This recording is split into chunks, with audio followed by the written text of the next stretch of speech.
Their jobs are extremely dangerous, but incredibly important. As you're about to see on tonight's Eye on KELOLAND, the members of the Minnehaha County Fugitive Task Force play an important role in holding criminals accountable and keeping us all safe. Charge stems from 2021 where he pointed a gun at his ex-wife.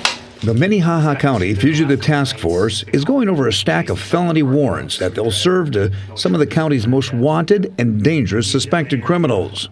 We feel that they may be leaving town, or we've got some good intel that just came in. Something might happen tonight where their whole focus is going to be on somebody totally different. Before they head out, they gear up with bulletproof vests and weapons because they never know how wanted suspects will react when they show up. If we have more people to cover a place more thoroughly and better containment, they're less likely to run. Sergeant Ryan Qualseth has been in law enforcement for 19 years, 7 of those with the Fugitive Task Force. We're not undercover, but we run unmarked vehicles so that we can get just a little bit of a hesitation from our suspects we're looking for. If they can't recognize us for 5 seconds, 5-10 seconds, it gives us an advantage to get up closer to them and try and contain any flight. The first suspect on the top of their list is considered the most dangerous, but that can change in a heartbeat. We're looking for Jacob Evans, so his charge stems from a couple-year-old charge where he pointed a firearm at someone. Sergeant Qualseth says Evans is also known to attack others with sharp-edged tools and is known to frequent the Arena Motel. So he's still a danger to the community. He's still out there threatening others, and we have this aggravated assault warrant. We are now getting closer to the Arena Motel. When we see you pull into the parking lot, we'll call out. Go for it. They have information that Evans has been staying in room 34. The deputies knock and are greeted by someone, but Evans is not there. They'll try again later.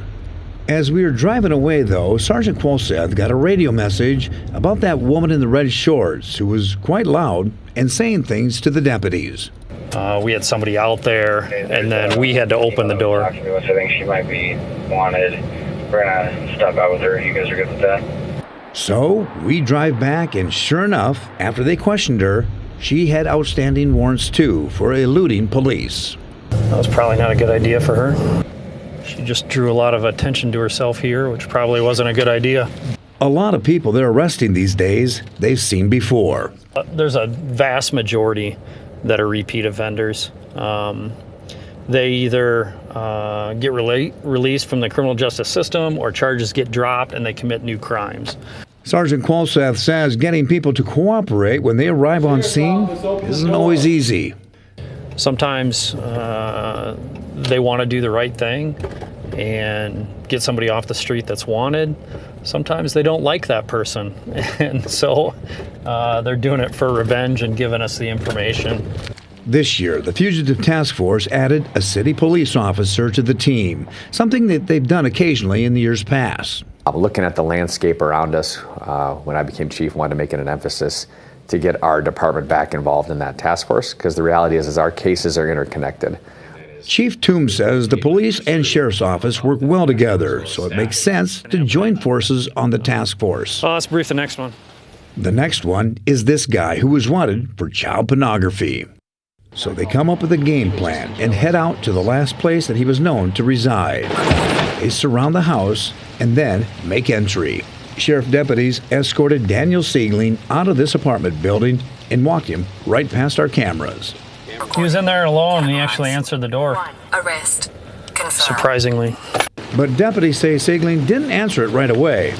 When we knocked, there wasn't a peephole. He couldn't see who we were outside the door. So he opened the door and then was surprised to see it was us. Prosecutors said in court that Siegling had over 300 videos and pictures of child pornography, mostly of young children being raped. Siegling only has one prior felony conviction out of Brookings County, but the judge in this case called him a danger to the community and set bond at $100,000 cash. The next stop could be more dangerous. All right, Owen Simonson is wanted for grand theft firearm. history of egg eluding. In other words, he doesn't like to be caught by police. They got good intel where he's living, so they load up and head that way. Gonna want to get him inside an apartment before he can get to a vehicle. They go up to the apartment door. Hello, how are you? Good, how you doing? Good. I was wondering if I could show you a picture of somebody we're looking for. Okay, sure. Once again, the suspect isn't here. The deputies say that's kind of the nature of this job. Sometimes you find them, and sometimes you don't. But that won't keep them from trying. We'd rather not go out and look for anybody. You know, if you've committed a crime or done something or wanted, I mean, you're going to get caught.